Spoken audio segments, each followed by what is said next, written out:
82 kilometre कुल लंबाई, 90 metre औसत चौड़ाई और 12 मीटर न्यूनतम गहराई वाला एक आर्टिफिशियल वाटरवे जो मध्य अमेरिका के पनामा देश में अटलांटिक महासागर को प्रशांत महासागर से जोड़ता है।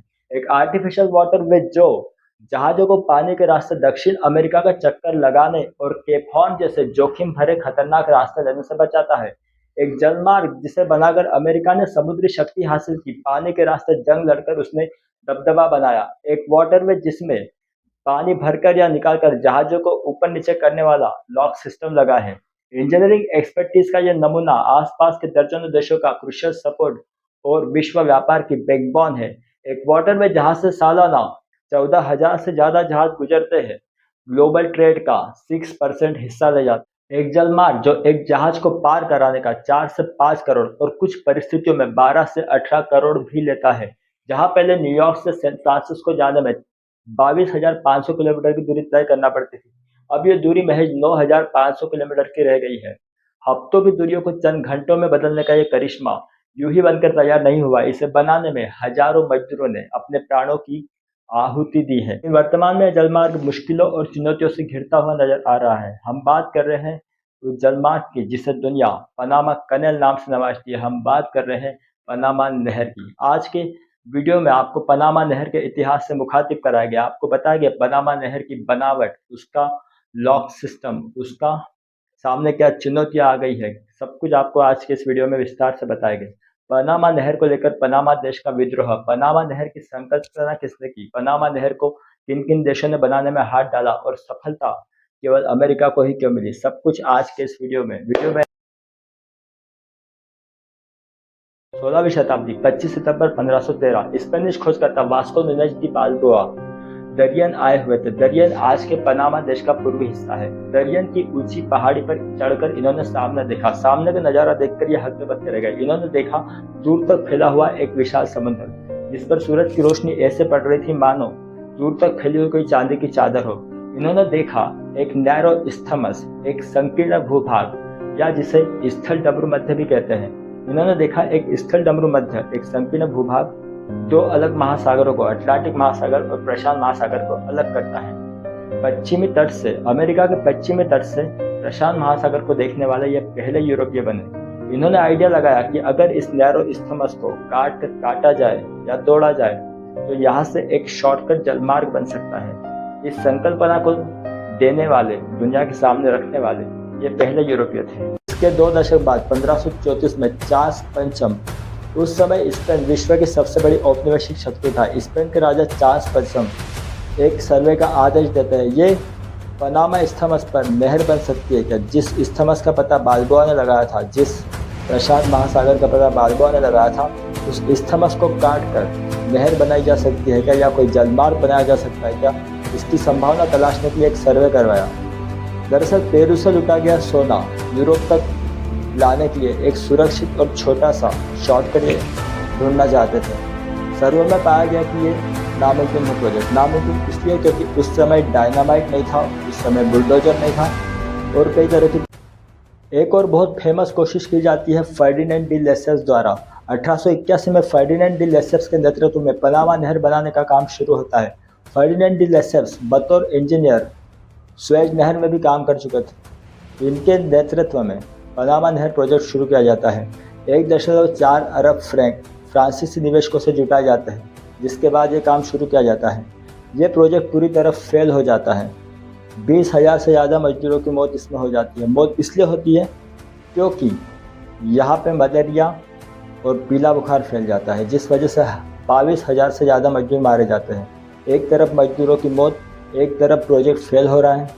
भूस्खलन, बारिश, कई समस्याओं को निपटने में इनकी जो तकनीक थी वो काम नहीं करती और तकनीकी खराबी की वजह से भी कई मजदूर मारे जाते हैं।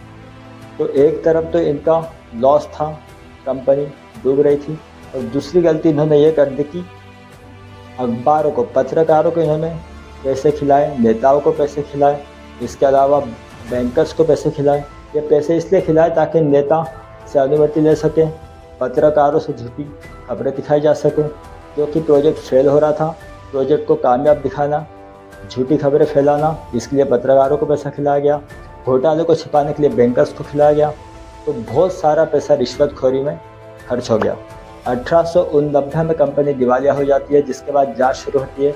1892 में पनामा स्कैंडल सामने आता है। 500 से ज़्यादा नेता, बैंकर्स, पत्रकार और अफसर्स इसमें पकड़े जाते हैं और यहीं पे यह प्रोजेक्ट बंद हो जाता है। दरअसल फर्डिनेंड डी लेसेप्स अपनी स्वेज नहर वाली सफलता को ही दोबारा दोहराना चाहते थे। वो इस नहर को भी स्वेज नहर जैसा ही बिना लॉक सिस्टम के बनाना चाहते थे, जो कि संभव नहीं था क्योंकि यहाँ दलदली थी ज़मीन, बारिश बहुत होती थी, ज़मीन दलदली थी, जिस वजह से यह संभव नहीं था। तो एक गलत प्लान कई मजदूरों की जाने ले गया। इसके बाद 20वीं सदी में ये प्रोजेक्ट अमेरिका के हाथ में चला गया। अमेरिका समुद्री शक्ति हासिल करना चाहता था, जिसके लिए उसे अपने नौसैनिक और व्यापारिक जहाज़ों को तेजी से अटलांटिक महासागर से प्रशांत महासागर ले जाने की आवश्यकता थी। पनामा देश के साथ अमेरिका बातचीत करता है। पनामा देश इस संधि को अस्वीकार। उस समय पनामा कोलंबिया का ही हिस्सा हुआ करता था। अमेरिका ने कोलंबिया से इस प्रोजेक्ट को लेकर बात की। कोलंबिया ने इस संधि को अस्वीकार कर दिया। ऐसे में अमेरिका के राष्ट्रपति 1903 में थियोडोर रूजवेल्ट ने एक राजनीतिक चाल चली। उन्होंने पनामा की स्वतंत्रता के आंदोलन का समर्थन किया। पनामा ने स्वतंत्रता हासिल की, कोलंबिया से अलग हुआ। इसके बाद पनामा देश ने हाय-बुनो-वरीला संधि पर हस्ताक्षर किए, जिसके तहत अमेरिका को नहर क्षेत्र का नियंत्रण मिला। पनामा देश को बदले में $10 मिलियन और वार्षिक किराया। 1904 में अमेरिका द्वारा नहर निर्माण का कार्य शुरू किया गया। पानी को भरकर या निकालकर जहाज को ऊपर नीचे करने वाला लॉक सिस्टम बनाया गया। मलेरिया और पीले बुखार को कंट्रोल करने के लिए विलियम क्रॉफर्ड गॉर्गस के नेतृत्व में स्वच्छता अभियान चला गया। जल निकासी तेजी से की गई ताकि पानी रुके ना और जॉन स्टीवर्स और जॉर्ज वॉशिंगटन बोथर्स के नेतृत्व में गेटून बांध और कुलेब्रा कट जैसे बड़े स्केल के कामों को अंजाम दिया गया। 75,000 से ज़्यादा मजदूरों ने इस नहर निर्माण में काम किया, जिसमें से 5,600 मजदूरों की मौत हो गई। इसमें से अधिकांश मजदूर कैरिबियाई, मार्टिनिक और बारबाडोस देशों से आए हुए। $375 मिलियन लागत में बनी यह नहर उस समय की सबसे महंगी परियोजना थी। 15 अगस्त 1914 को आधिकारिक रूप से SS एंकॉन नामक जहाज ने यहाँ से पारगमन किया। इस नहर से पारगमन किया। कई सालों तक अमेरिका का पनामा नहर क्षेत्र पर कंट्रोल रहा, लेकिन पनामा देश ने इसे अपनी संप्रभुता पर हमले के रूप में देखा। 1964 में जब पनामा देश के लोगों ने पनामा नहर पर अपने देश का झंडा फहराया तो अमेरिका ने ऐसा करने से मना कर दिया, जिसके बाद 1964 में इसे लेकर दंगे भड़के। तब अमेरिका का राष्ट्रपति जिमी कार्टर और पनामा देश के नेता ओमोर टोरिजोस ने एक संधि पर हस्ताक्षर किए। ये संधि टोरिजोस कार्टर संधि कहलाई, जिसके तहत 31 दिसंबर 1999 तक इस नहर का कंट्रोल अमेरिका के हाथ में रहने की बात रखी गई। इस दौरान दोनों देशों ने इस नहर का प्रबंधन किया और 1999 को फाइनली नहर का पूरा कंट्रोल पनामा देश के पास आ गया। सूखे और तूफान ने पनामा नहर की मुश्किलों को बढ़ा दिया है। वर्ल्ड मेट्रोलॉजिकल ऑर्गेनाइजेशन की माने तो अगले कुछ साल मध्य अमेरिका में बारिश कम होगी, जिससे गैटून लेक का जल स्तर प्रभावित होगा। गैटून लेक पनामा नहर के लॉक सिस्टम के लिए जल आपूर्ति करता है।